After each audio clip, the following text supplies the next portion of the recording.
तो जैसा कि आपने नोवेल के फर्स्ट पार्ट के अंदर देखा था कि जिन ने बहुत ही आसानी से सीटियन को हरा दिया था, जिसके बाद वो सीधा 9 टियान को मैदान में उतरने के लिए बोलता तो वो भी आ जाती और जियान के ऊपर हमला कर देती है, मगर जियान उसके सभी अटैकों से बहुत ही आसानी से बच जाता है। देखिए जो टियान होती गुस्से में आ जाती है और बोलती अच्छा ऐसी बात है, फिर देखो मेरा पावरफुल हमला। और अब टियान को समझ में आता है कि उसने गलत आदमी से पंगा ले लिया, इस वजह से वहाँ से भगने लगती है। मगर जियान यूज कर लेता अपनी ग्रेट क्रिएशन पाम टेक्निक को, जिस वजह से 9 टियान उसके सक्शन फोर्स की वजह से उसके अंदर जाने लगती है। देखती है वो अपनी मदद के लिए वहाँ पे बुला लेती है वो टियान को, और वो भी आसमान के अंदर से एक बहुत बड़े पायथन से जियान के ऊपर हमला कर देता है। और इस खतरनाक अटैक को देखी जियान की जो पूरी टोली होती है वो काफी ज्यादा डर जाती है और जो 9 टियान होती है उसे लगने लगता है शायद अब उसकी जान बच जाएगी। मगर जो जियान होता है वो अटैक की बिल्कुल भी परवाह नहीं करता है और अपनी ग्रेट क्रिएशन पाम टेक्निक की पावर को और ज्यादा बढ़ा देता है, क्योंकि उसने ठान लिया था मगर वो 9 टियान को यहाँ से जिंदा नहीं जाने देगा। और ऐसे ही कुछ होता है क्योंकि 9 टियान का जो एक हाथ होता है ब्लैक होल के अंदर चला जाता है, इस वजह से उसके हाथ की जो एनर्जी होती है पूरी की पूरी चली जाती है। ये देख के तो वो समझ जाती है कि ये लड़का पावला हो चुका है, खुद तो मरेगा साथ में मुझे भी ले डूबेगा। और इतना बोलती है जो 9 टियान होती वो अपने लेफ्ट हैंड को तोड़ देती और वहाँ से भगने लगती है। और जब ये जियान देखते तो बोलते ना ना ना ना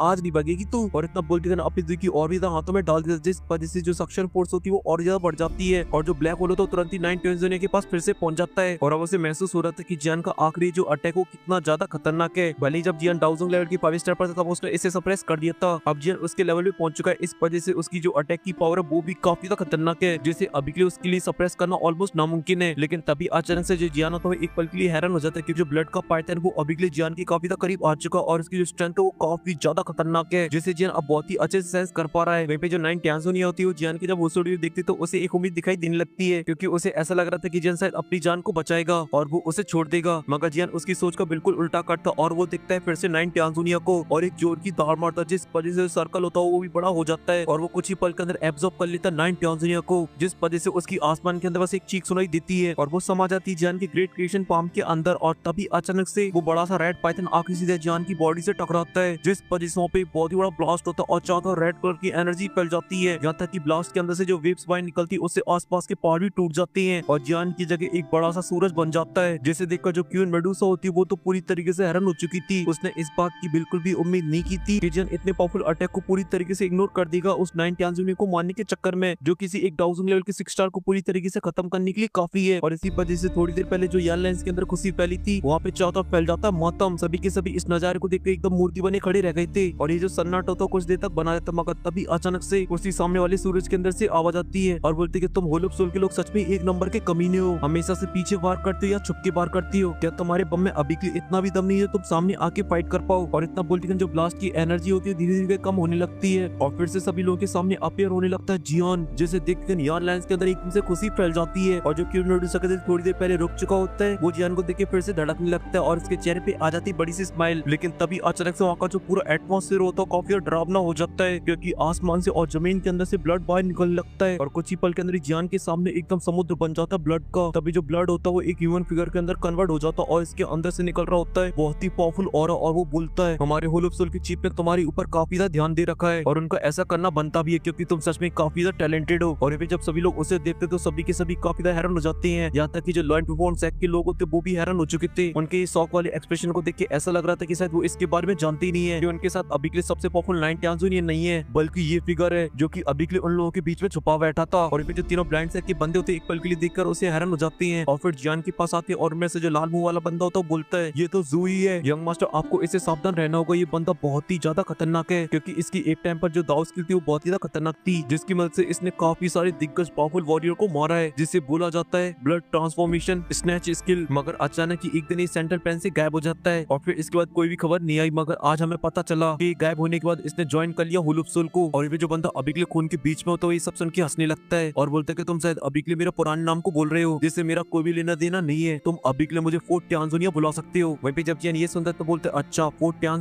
सच में होल ऑफ सोल के अंदर तो काफी सारे हिडन एक्सपर्ट हैं, क्योंकि अभी के लिए इसकी जो पावर है डाउजोंग की पीक पर है, अभी बस एक हाफ स्टेप दूर है हाफ सेंट के अंदर ब्रेक थ्रू करने से। और साथ ही अगर मैं अभी के लिए यहाँ पे एकदम सही टाइम पर नहीं आता तो फिर मेरे एयरलाइंस का बचना ऑलमोस्ट नामुमकिन था। और फिर एक गहरी सांस लेता और फिर चलाते हुए बोलता है फोर्ट टियान क्या तुम्हें अभी के लिए अपनी कंपेनियन की बिल्कुल भी चिंता नहीं है। और इतना बोलते जो जियान होता है वो अपने हाथ को मूव करता है, जिस वजह से जो 9 टियान होती है वो जाके सीधा फोर्ट टियान के सामने गिरती है, जिसे देखकर फोर्ट टियान हंसने लगता और बोलता है इसे रेस्क्यू करने का कोई मतलब नहीं था क्योंकि ऑलरेडी कई बार फैल हो चुका है, इस वजह से मर गया, अच्छा ही हुआ। और फिर अपने हाथ को मूव करता और एक छोटा सा एरो बनाता जो कि सीधा जाके 9 टियान की बॉडी के अंदर घुस जाता है, इस वजह से उसकी जो बॉडी होती है ब्लास्ट कर जाती है और इसके अंदर से जो एनर्जी बाहर निकलती है वो सीधा एंटर कर जाती है फोर्ट टांजानिया की बॉडी के अंदर। जैसे देख के जन काफी हैरान हो जाता है और बोलता है कि होलो सोल के अंदर किसी के अंदर कोई फीलिंग्स वगैरह नहीं है। ये सुन के फोर्ट टांजानिया हंसने लगती है और बोलती है फीलिंग जो कहो बे। और ये बात अभी के लिए मेरी यहाँ पे अपेयर होने की तो फिर मेरी यहाँ पे एंटी मारने की कोई भी इच्छा नहीं थी, वो तो मुझे यहाँ पे मजबूरी में आना पड़ा क्योंकि ये 9 टांजानिया फेल हो गई। इस वजह से अब मुझे तुम्हें पकड़ के और साथ जाओ क्लैन के मेंबर को भी पकड़ना होगा और साथ यहाँ पे जितने भी लोग उन्हें मारना होगा। और इतना बोलती वो अपने ऑरे को रिलीज करने लगता है जिस वजह से उसका जो ब्लड होता है वो धीरे धीरे पूरे अरीना के अंदर फैलने लगता है। और ऐसा होती है वहाँ पे जितने भी यान लाइंस के और लॉ एनफोर्समेंट के वॉरी होते हैं उनकी बॉडी का जो ब्लड होता है वो बहुत ही अजीब तरीके से रिएक्ट करने लगता है। वो अभी के लिए उनकी बॉडी के अंदर से बाहर निकलने की कोशिश कर रहा होता है तो वो सभी वॉरी उसे सप्रेस करने की कोशिश करते मगर वो ऐसा नहीं कर पाते और उनकी बॉडी ब्लास्ट कर जाती है। और ऐसी कुछ ही पल के अंदर काफी सारे लोग फट जाते हैं बलून की तरह और उनमें यान लाइंस के लोग भी होते हैं और साथ ही लॉ एनफोर्समेंट के लोग भी होते हैं। और अब जो जमीन थी वो खून से लाल हो चुकी थी। इसी वजह से फोर्ट टांजानिया के आसपास में जितनी बॉडी होती है वहां से भगने लगते हैं। अब जो पूरा ग्राउंड था अब वो खाली हो चुका था और ये सब देख जो सीटियन जो अभी के जान के अटैक से घायल हो चुका होता है वो भी अपने लोगों को इतनी बुरी तरीके से मारते हुए देखता तो काफी तो गुस्से में आ जाता और चिल्लाते हुए बोलता है अबे बाबली पूछ तू अभी के लिए हमारे लोगों को मार रहा है, अबे किसकी साइड है तू, क्या तू अभी के लिए भूल चुका है कि हमारे बीच में क्या कॉन्ट्रैक्ट हुआ था। ये सब देखे फोर्ट टांजानिया की सटक जाती और वो देखती सीटियन की तरफ और अपने हाथ को पॉइंट कर देती उसकी तरफ जिस वजह से उसका जो ब्लड होता है एकदम से बाबला हो जाता है। ये देख के जो सीटियन होता है समझ जाता है कि अब उसका गेम बजने वाला है। इस वजह से उसके पास 2-4 गालियां आती थी वो दे मारता फोर्ट टांजानिया को मगर तभी जो फोर्ट टांजानिया होती है वो अपने हाथ को क्लेंच कर देती है, उसकी भी बॉडी ब्लास्ट कर जाती है फटाके की तरह। ये देखकर तो जो लॉ एनफोर्समेंट के वॉरी होते हैं उनकी तो डर के मारे जी फट जाती है क्योंकि अभी के लिए उनका जो लीडर वो इतनी आसानी से मारा गया जैसे किसी ने बलून फोड़ दिया हो। इस वजह से फोर्ट टांजानिया के ऊपर गुस्सा तो काफी आ रहा था मगर वो अभी के लिए कुछ कर भी नहीं सकते हैं। और ये फोर्ट पे खड़ी हुई जो क्वीन मेडुसा होती है वो इस तरीके के नजारे को देखती रैंडम तरीके से लोगों को मरती हुई तो वो तुरंत ही चिल्लाती है बोलती कि यान लाइंस के सभी वॉरियर पीछे हटो क्योंकि उसे अभी के लिए समझ में आ चुका था कि अभी ये जो फाइट होने वाली है उसमें अभी चुटकी मुटकी वॉरियर का कोई भी काम नहीं है। और पे जो आइस एम्पर होते हैं वो बोलते कि अभी के लिए बस उम्मीद मैं यही करता हूँ कि जो जियान वो अभी के लिए फोर्ट टांजानिया को संभाल ले वरना हमारी यान लाइंस के अंदर खून की नदियां बहेंगी क्योंकि अभी के लिए इसकी पावर के सामने कोई भी नहीं जो इसकी बराबरी कर पाए। जैसे उनके जियान के दोनों भाई होते वो हमें नोट कर देते हुए जो जियान था अभी के लिए फोर्ट टांजानिया को दिख रहा होता है और अपने मन में बोलता है कि इसकी स्ट्रेंथ सच में काफी खतरनाक है, ये बिना कुछ कर ही लोगों को मार रहा है और ऐसा हो पा रहा है इसकी दाव स्किल की वजह से। और मैंने इस तरह की दाव स्किल को यूज करते हुए काफी सारे लोगों को देखा है जो कि दूसरे की बॉडी की ब्लड को कंट्रोल कर सकते हैं मगर इस तरीके की खतरनाक पावर जो कि बस देखने पर से एक 1000 लड़के 6 स्टार की बॉडी को ब्लास्ट करवा दे, इस तरीके का वॉरियर मैंने अपनी पूरी लाइफ के अंदर नहीं देखा है जो इतना खतरनाक तरीके से ब्लड को कंट्रोल करता हूँ। और ये सब सोचते सोचते जान की जो टेंशन होती बढ़ने लगती है क्योंकि वो जानता था कि सामने वाला ओपोनेंट काफी खतरनाक है। लेकिन तभी जो फोर्ट टांजानिया होती है वो अपने कदमों को आगे बढ़ाने लगती है और जान के करीब आने लगती है और जब वो एक सर्टेन डिस्टेंस के पास पहुंच जाती है जान की तभी वो एकदम से रुक जाती है और फिर अच्छे से एक पल के लिए जान को स्कैन करती है और बोलती है डाउजूम 8 स्टार की पी और फिर अपने एक हाथ को बढ़ाती और फिर 3-5 करने लगती है जान की बॉडी के अंदर। और जैसे उसकी एनर्जी जान की बॉडी के अंदर एंटर करने वाली होती तभी जान की जो दुई की होती है वो बाहर निकल आती है और जान को चारों तरफ से कवर कर लेती मगर तभी जो फोर्ट टांजानिया होती है वो हंसते बोलती है जान तुम्हारी ये दुई की वो मुझे नहीं रोक सकती है। और उसके इतना बोलती है जान का जो ब्लड होता है वो जान से बोलता है मैं जा रहा हूँ घर छोड़ के और जान की बॉडी से बाहर निकलने की कोशिश करने लगता है और इस वजह से जान को बहुत ही हैवी पेन होने लगता है और जियान आ जाता है काफी ज्यादा टेंशन में मगर वो कुछ कर पाता उससे पहले अचानक से उसके हार्ट के अंदर से एक एनर्जी बाहर निकलती जो कि तुरंत ही पूरी उसके ब्लड के अंदर मिक्स हो जाती है और जो उसका ब्लड अभी के लिए फड़फड़ाने में लगा होता है एकदम से शांत हो जाता है। और फिर जान भी उस एनर्जी को सेंस करते हैं काफी हैरान हो जाता है और बोलता है ये तो वही एनर्जी है जिससे मैंने हेवली टूम के अंदर एब्जॉर्ब किया था, कई खतरनाक पावरफुल मेरी ब्लड लाइन है जिसने बहुत ही आसानी से फोर्ट टांजानिया की दाव स्किल को नष्ट कर दिया। और इसी के साथ जियान का जो कॉन्फिडेंस होता है वो भी काफी बढ़ जाता है और वो देखता है फोर्ट टांजानिया की तरफ और बोलता है मोहतरमा आपने जो दाव स्किल के बारे में बताया था अपनी वो तो एक नंबर की फुस्सी बम निकली, ये तो वही बात होगी खोदा पार निकली चाहिए। वहीं पे ये सब देख के टांजानिया भी हैरान हो जाती है और वो भी अपना पूरा जोर लगाती है मगर फिर भी जान की बॉडी के अंदर कोई भी हलचल नहीं होती और बोलती आखिर ये क्या मसला है, ये मेरी दाव स्किल तो एक टान क्लास की टेक्निक है, अगर इसका यूज मैं एक हाफ सेंट के ऊपर भी करता हूँ तो उसका ब्लड भी उसकी बॉडी की काफी पार्टों से बाहर निकल आएगा और उसे अगर उसे रोकना तो फिर उसे अपनी पूरी पावर को लगाना पड़ेगा। मगर अभी के लिए कल की पैदा हुई लड़की के ऊपर काम क्यों नहीं कर रही है, इसके सामने क्यों खुशी बम निकल गई। और पे जो जियान था उसके चेहरे पे आ जाती बड़ी सी स्माइल और वो अपनी हैंड साइन को चेंज करने लगता है। इस वजह से उसका जो ऑरा होता है धीरे धीरे बढ़ने लगता है और उसके फोरहेड के बीच में आ जाता है ज़ाओ क्लैन का क्लैन टैटू, जिसे देखते कर फोर्ट टांजानिया एकदम से हैरान हो जाती है और बोलती है ये तो ज़ाओ क्लैन का क्लैन टैटू है मगर अभी के लिए कैसे पॉसिबल हो सकता है क्योंकि एंशिएंट क्लैन के बाकी के सभी क्लैन बहुत ही अच्छे से जानते हैं ज़ाओ क्लैन की जो ब्लड लाइन है वो पूरी तरीके से नष्ट हो चुकी है, मगर आखिर इस लड़के ने ब्लड लाइन को कैसे एक्टिवेट कर लिया। मगर इस सवाल का जवाब सिर्फ जियान ही दे सकता है मगर वो देने की बिल्कुल भी मूड में नहीं है क्योंकि जो जियान था वो अभी के अपनी बड़ी पावर को देख के काफी हैरान था और उसे अब फील हो रहा था कि असली क्लैन टैटू की पावर क्या होती है क्योंकि उसकी बॉडी के अंदर जो एनर्जी एकदम कूट कूट के भर चुकी है। इसी वजह से जो जियान होता है एकदम खतरनाक वाली स्माइल के साथ देखता है फोर्ट टांजानिया की तरफ और फिर तुरंत ही अपने पैर को जमीन में मारता है जिस वजह से तुरंत ही अपनी जगह से गायब हो जाता है। ये देख के तो टांजानिया की एकदम से आंखें एकदम से चौड़ी हो जाती हैं, लेकिन वो भी एक पुराना खिलाड़ी होता है इस वजह से उसके चेहरे पे भी स्माइल आ जाती है और वो जियान से बोलता है अबे लपक जंगू अभी के लिए तेरी स्पीड भली बढ़ चुकी हो मगर मेरी ब्लडी शहीद हुई कि इस वजह से मैं तुम्हारी ब्लडी सैंड को पहचान सकता हूँ। और इतना बोलते हुए तुरंत ही अपने 3 कदमों को पीछे लेता और अपने हाथ को मार देता सीधा स्पेस के अंदर। तो तुरंत ही वहाँ का स्पेस फट जाता और जो जियान होता है वो रिवील हो जाता है। लेकिन जो जियान होता है वो अपने कदमों को नहीं लेता और वो भी अपने पाम अटैक को बनाता और काउंटर हमला कर देता है। और उन दोनों का अभी के लिए जो टारगेट होता है वो पाम नहीं होता है, बल्कि जियान ने मारा था फोर्ट टियानजुनिया के चेस्ट में हमला, और वे फोर्ट टियानजुनिया ने जियान के शोल्डर में मारा था। और जब ये दोनों की बॉडी से जाके टकराए थे तो वहाँ पे काफी ज्यादा एनर्जी बाहर निकलती है। उन दोनों के पीछे का जो स्पेस होता है वो काफी दूर तक चटक जाता है। और जियान के जिस कंधे में पाम पड़ा था उससे जियान थोड़ा सा पीछे जाता है और उसे कोई ज्यादा नुकसान नहीं पहुंचाता, मगर वहीं पे जो फोर्ट टियानजुनिया होता है वो अपने कुछ कदम पीछे खिसक हुए चला जाता है। और साथ ही जियान का जो पाम होता है उसके अंदर होती है हेवनली फ्लेम, जो कि फोर्ट टियानजुनिया की बॉडी के अंदर चिपक जाती है, जो कि उसे एक हैवी नुकसान पहुंचाती है, क्योंकि दोनों की एकदम खानदानी दुश्मनी है। और वहीं पे इस अटैक के बाद जियान की जो हौसले होते हैं काफी तो बुलंद हो जाते हैं और वो फोर्ट टियानजुनिया से बोलते हैं अगर तुम मुझसे ऐसी फाइट करती रही तो फिर मुझे पूरा यकीन है कि तुम ज्यादा लंबे टाइम तक नहीं टिक पाओगी। ये सुन के जो फोर्ट टियानजुनिया होता है वो ऊपर से नीचे तक तिलमिला जाता है और बोलते कि जरूरी दाल में कुछ काला है। तभी उसकी नजर पड़ जाती जियान की बॉडी के ऊपर और बोलते कि दाल ही पूरी काली है। अब उसने जियान की बॉडी के अंदर ऐसा क्या देख लिया है वो आपको पता तो आप मुझे कमेंट के अंदर बता सकते हो, और नहीं पता तो कोई दिक्कत वाली बात नहीं है। इसका नेक्स्ट पार्ट आने वाला है उसके अंदर पता चल जाएगा। उसके लिए आप लोग चैनल की मेंबरशिप ले लो। इससे एक स्पेशल चीज होगी कि आप लोगों को जल्दी पता चल जाएगा, मतलब आपको वीडियो जल्दी देखने को मिल जाएगी। और साथ ही साथ आप लोगों को ये भी पता चलेगा कि डाउजिंग लेवल के अंदर एक बड़ा झोल है, और वो झोल क्या है उसके लिए आप लोगों को करनी पड़ेगी वीडियो को लाइक कर दिया। तो फिर मैं चलता हूँ, क्योंकि फिलहाल के लिए इस वीडियो में सिर्फ इतना ही। मैं मिलता हूँ आपसे नेक्स्ट वीडियो में, तब तक के लिए जियान की तरफ से गिली गिली पप्पी छोरियों के लिए।